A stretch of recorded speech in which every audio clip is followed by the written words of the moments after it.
Hello friends, welcome to my channel. Today we are going to blink this LED using this Wi-Fi dashboard, right? And you can see by toggling this button, the LED is turning on and off, okay? And in this project, I am using the ESP in the access point mode. And I will also explain that what is that mode. So the ESP32 operates mainly in three modes. The first one is AP mode, which stands for access point mode. Second one is ST mode, which stands for station mode. The third one is Wi-Fi scanning mode, right? So in this video, I am going to talk about only this mode, AP mode. So what happens in the AP mode, your ESP32 creates its own Wi-Fi hotspot, right? So like your mobile has its own Wi-Fi hotspot, similarly ESP32 creates its own Wi-Fi hotspot in AP mode. And the external devices like laptop, your mobile phone, your tablet can connect directly to the ESP, right? And this ESP assigns a different IP address to each of the devices. So currently my laptop is connected to my mobile hotspot, right? So let us check the current IP address of the laptop. So type IP config. So this is the current IP address of my laptop, right? Now let us connect the laptop to the ESP32 Wi-Fi. This is the ESP32 Wi-Fi connected, and you will notice that in the command prompt, the IP address has been changed,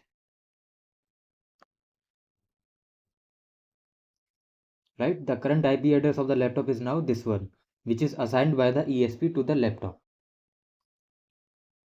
Now you may ask what is the maximum number of devices that we can connect with the ESP32 in the AP mode, right? So the answer is 10. We can connect a maximum of 10 devices with the ESP in the AP mode.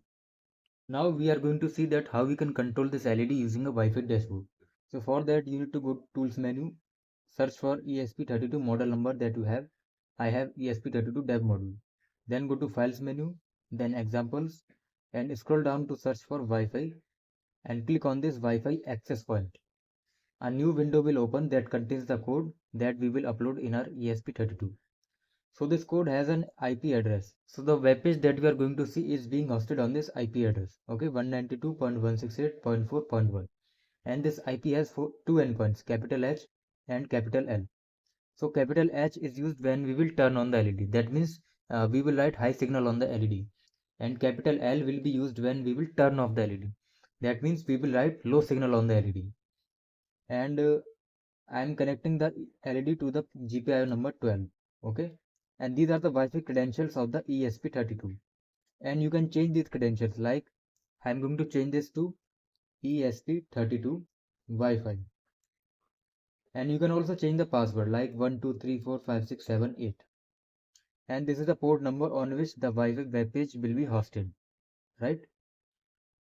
And on the web page you will see two headers, one for turning on the LED and other for turning off the LED. So upload this program in the ESP32. So the program has been uploaded. Now connect your laptop to the ESP32 Wi-Fi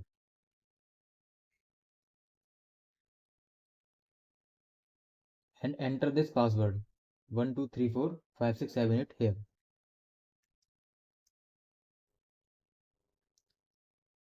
Now the laptop has been connected to ESP32 Wi-Fi, and navigate to this IP address in the Chrome. Okay.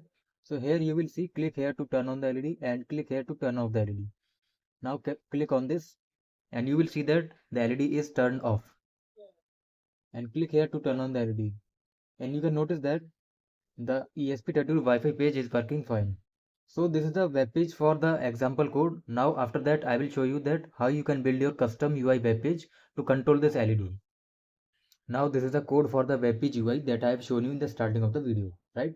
So the LED is connected to GPIO 12, and these are the Wi-Fi credentials of the ESP32, and the web page is being hosted on this port number 80, right? And this is the HTML plus CSS page for the buttons on that web page. And this is the control logic for the blinking of the LED. So H stands for high signal on the LED and L stands for low signal on the LED, right? Now let us upload this program in the ESP32.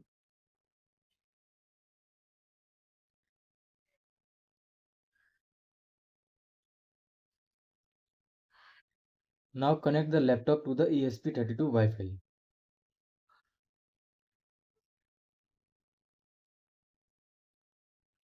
and click on this IP address to the web page. And you can see here, this is the modern UI web page for the LED blinking. And as I'm toggling this button, the LED is turning on and off. So if you enjoyed this video, subscribe to my channel so that you never miss these kind of tutorials in future. And if you have any doubts regarding this project, comment your doubts in the comment section, and I will see you in the next one.